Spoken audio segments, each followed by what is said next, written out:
Hi, my name is Juno Hernandez, and today I'll be giving a persuasive speech on why you should spend more time in nature because of the several benefits it gives us as people. Um, so, I'd like to ask first this. Imagine your favorite place in nature, whether it's a small park nearby or a larger national park that you have to drive to. Um, it could be a desert, it could be somewhere in the Antarctic. It doesn't have to have vegetation or liquid water, as long as it's nature.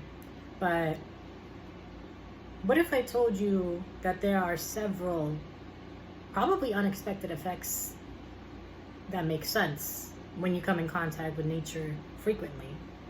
So I'm pretty sure that everyone has at least one favorite place in nature that you either are fond of or you have fun with. Maybe it calms you down, maybe you play around in that spot. And it's in our nature. Nature is nature. So we're just another species of animal, if that really makes sense. So today I'm here to encourage people to set aside more time to spend outside in nature, as there are several health effects positively that I will elaborate on in a minute. So I'm going to cover the physical, the mental, and the cognitive or functional, like productive effects that it has on us. We're going to start with describing the physical aspect of this. So physical benefits, there are a lot more than you might think. So when you're in nature, actually the first one that is kind of a cause and effect is that you become more active when you're outside. Basically, this means, you might take longer walks, or maybe you're going to go for a swim if you're like at the lake and you got your swimsuit or what have you. This is also paraphrasing a wellness article on UC Davis Health, the website for UC Davis Health. There's no author linked, so do with that what you will.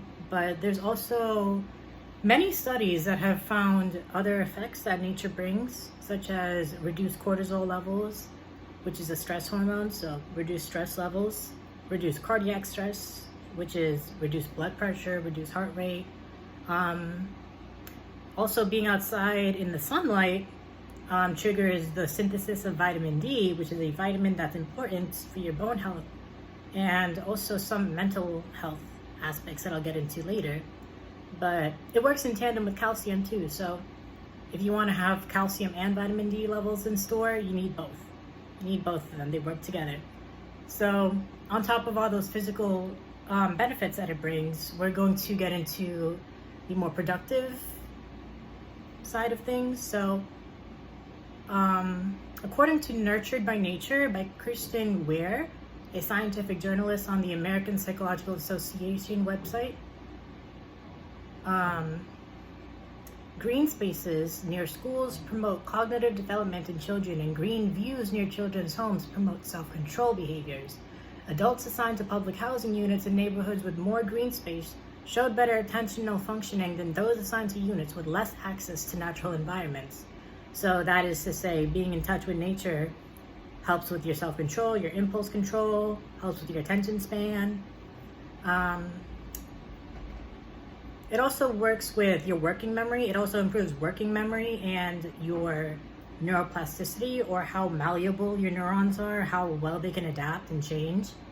So in that same article, it's also noted that the biophilia hypothesis argues that since our ancestors evolved in wild settings and relied on the environment for survival, we have an innate drive to connect with nature. So our connection to nature is instinctual, basically. Now, as there are cognitive benefits to being in touch with nature, there's bound to be an improvement in mental health as well.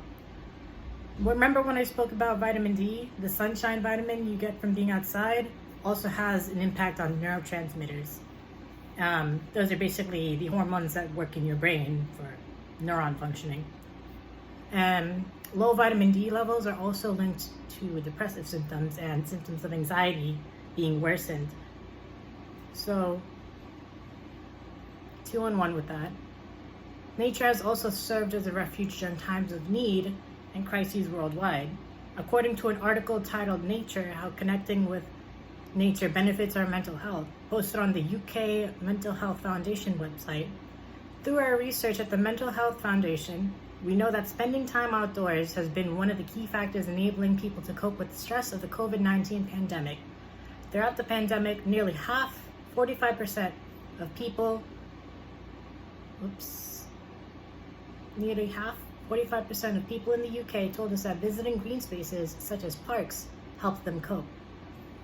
Being in nature can serve as a way to kind of ground us back in reality, and it improves symptoms of anxiety, depression, ADHD, and a myriad of other mental health conditions and conditions that affect functioning, such as ADHD.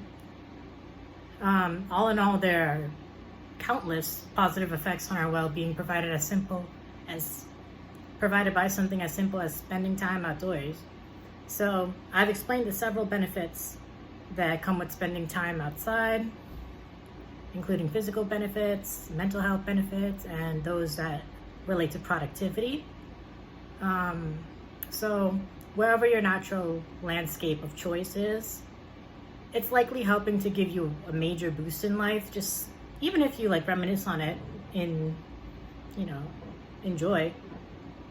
So whether it's a meadow or a mangrove forest, it's bringing you a lot of benefits to your life. Sure, there's bugs sometimes, but as long as you prepare well for the environments that you're in, you get to reap a lot of benefits to your health.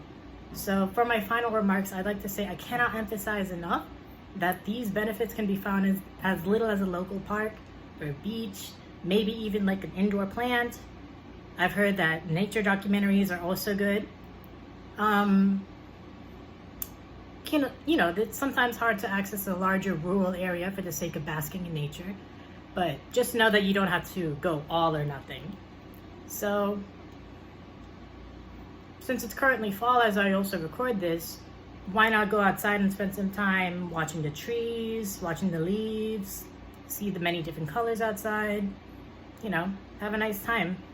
Find somewhere green to stay. Thank you.